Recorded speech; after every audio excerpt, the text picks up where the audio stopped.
Speech on Children's Day.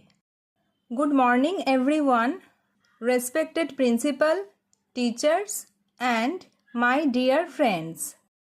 Today we have gathered here to celebrate Children's Day.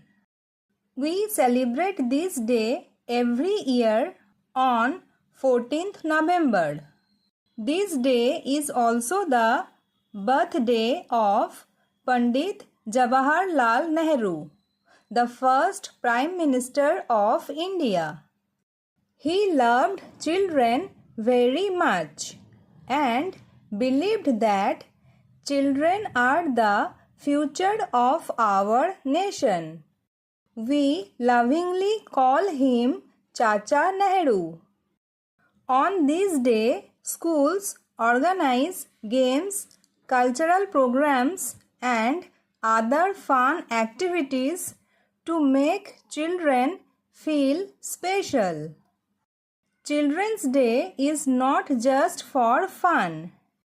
It reminds us of Chacha Nehru's dream that every child should be loved and educated.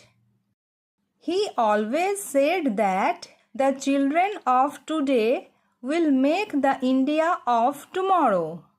So, let us celebrate this Children's Day with joy, laughter and kindness.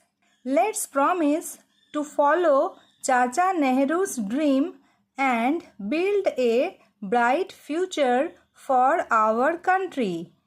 Thank you and happy Children's Day to all.